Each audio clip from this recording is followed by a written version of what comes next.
All right, guys, let's get into it. So we are going to be jumping into here, steering up the pot of Video Fusion automation for luxury pet moms over 40. So let's jump into here so this way you could kind of understand what is happening. Okay. This whole system seems to center around a very sensitive AI avatar. hmm The materials say it's injected into the interface and it recognizes, well, not just what you type, but your actual physical and emotional state, Yeah, like gestures, smiles, your general mood. which is pretty advanced stuff. And what's fascinating is how that recognition gets processed. It's not just sitting there. No. No, this emotional data, the gestures, it's immediately tied into the Gemini Live API. Okay, Gemini Live, we should probably clarify for listeners what live means here. Good point. Yeah. Live means real time, like a very low latency interaction with a powerful language model. So no waiting around for the chatbot to think. Exactly. You're interacting more like a conversation, and the system's actually using your body language as part of the input. Wow. Okay. And that real-time connection, that's what powers this immediate feedback loop they talk about. That's right. The sources show specific actions the user takes. They get reflected instantly in a database. Like what kind of actions? Well, remarkably specific ones, actually.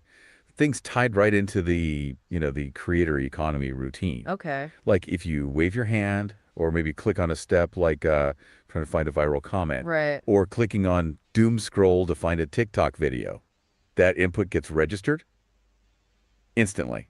So it's logging everything, every click, every hesitation, every task you finish. Seems like it. Basically building an operational audit of your creative process as you go. To then give you better guidance, presumably. That's the idea. Ongoing optimized guidance based on what you actually do. This sounds incredibly complex, sophisticated anyway, but it has to run on a standard iPhone, right? It does.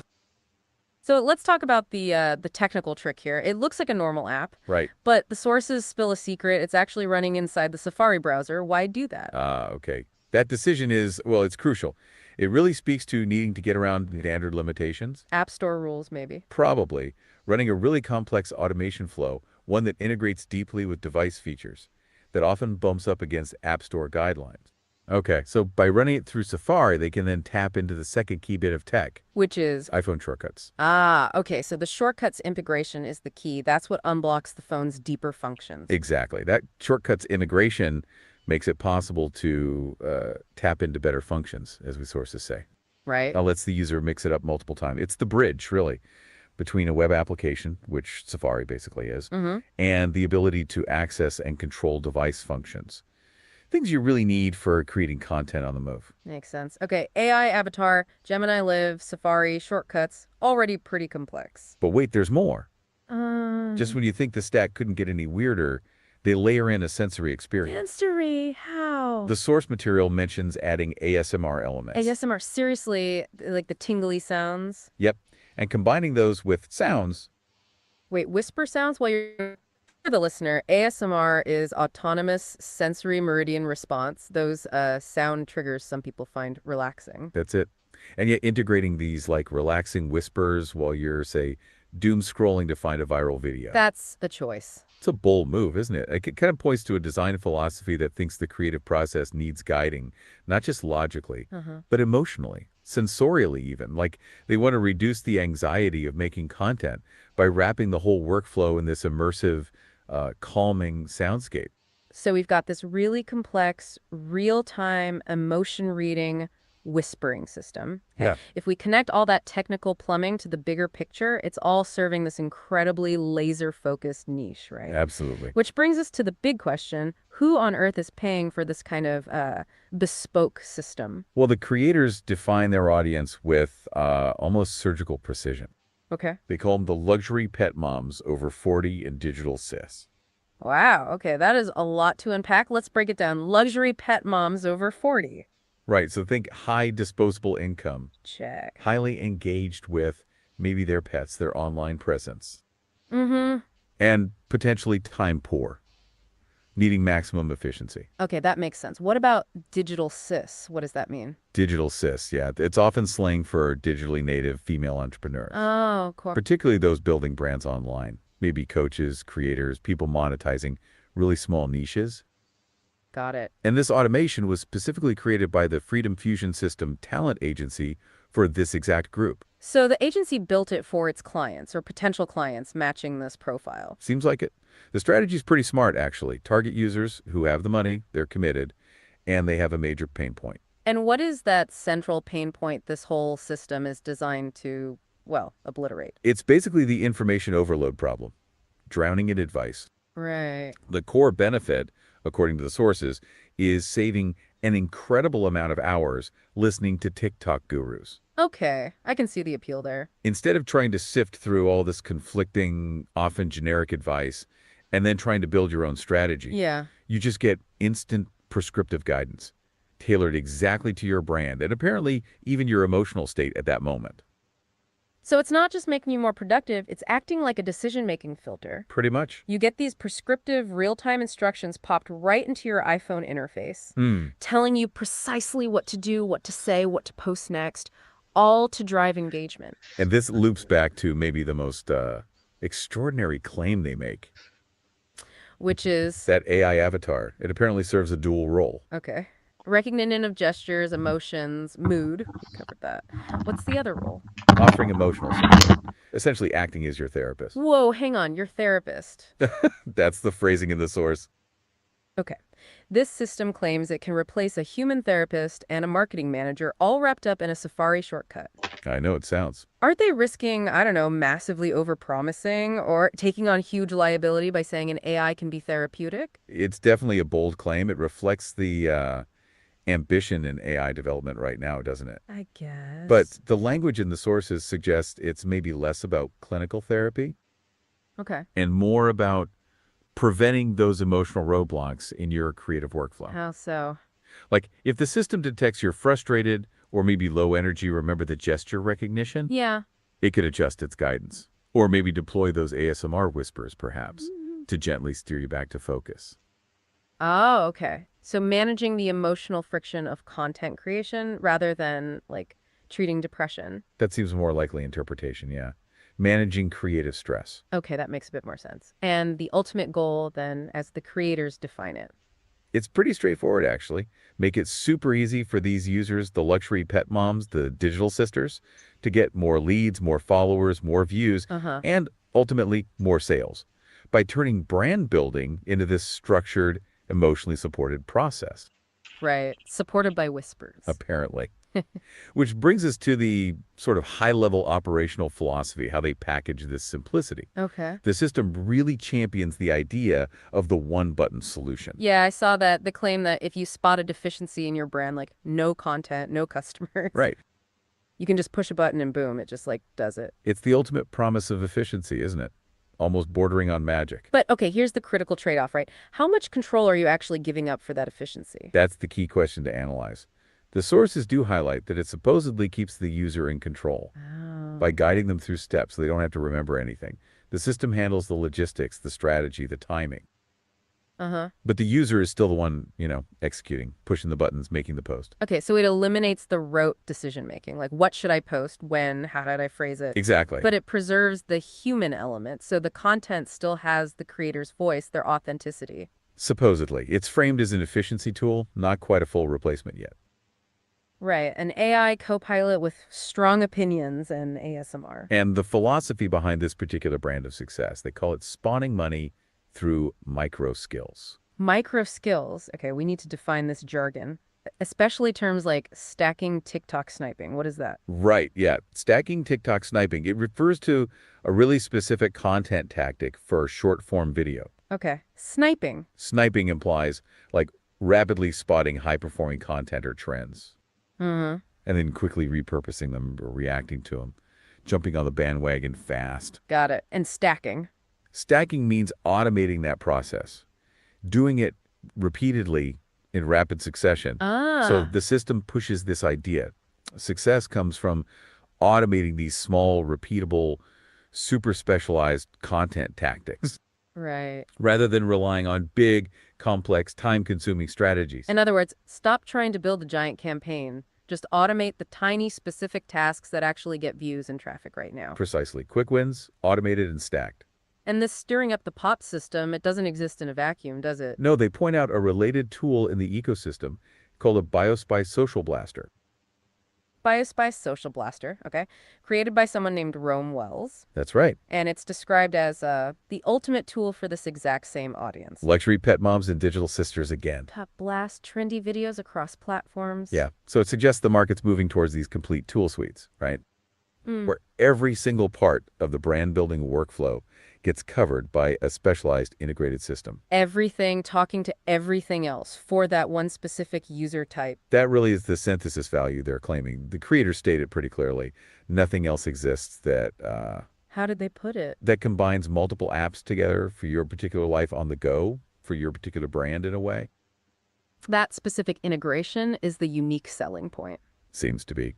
Okay, so let's try and wrap this up. What does this all mean for the broader tech landscape? We've looked at two core things here. Right. First, the powerful and frankly kind of bizarre technical stack. You've got the AI avatar, emotion recognition, Gemini Live, Leveraging Safari and shortcuts. and the ASMR. Can't forget the ASMR. And the whispers. And the whispers. And we paired that with the realization that this hyper-specific, integrated, prescriptive guidance Right down to the user's mode. is maybe becoming the ultimate weapon against information overload. Yeah, these tools aim to just eliminate the need for the user to manually synthesize advice from, countless gurus. By just giving them the pre-vetted, real-time answer, push here, say this. Exactly. It's a complete package designed to automate the thinking process for a very defined, very high-value audience. Okay, so what does this mean for you, the listener, sort of watching this trend unfold? Well, it reinforces the idea that customized tools are emerging really rapidly, not just to make tasks easier, No. but maybe to eliminate decision fatigue altogether. The whole concept of an app seems to be dissolving into this idea of an integrated prescriptive workflow. Right. The automation claims to combine multiple apps for a specific life on the go, making brand management almost frictionless. Which I guess raises a pretty important question for you to maybe mull over. Okay. When AI gets fully integrated into our daily shortcuts, into our browsers, when that line between a standard app and a personal assistant just completely devolves. Yeah. Will brand management, or really any complex daily task, just become entirely autonomous, entirely prescriptive, demanding nothing more from us than, I don't know, emotional compliance and pushing the button when prompted?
Let's face it, the online world.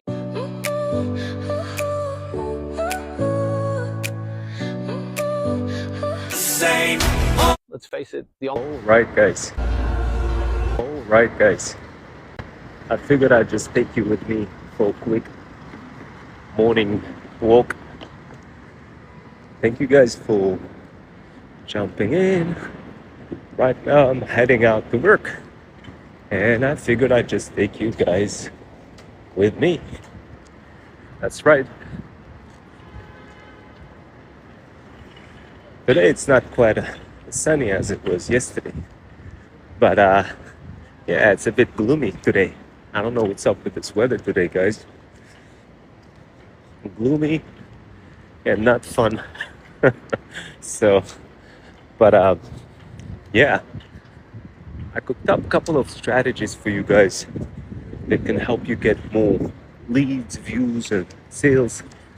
If you guys ever get a chance to check out Threads Stack Digital Power Bundle, you will quickly learn what those strategies are. So I've been experimenting with a couple of strategies, guys. I just need to see where I'm going first. So I've been experimenting with a couple of strategies, guys. I just need to see where I'm going first.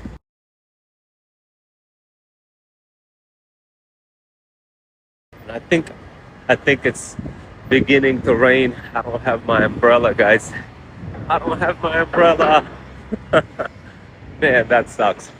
I hope I'm not gonna get wet. So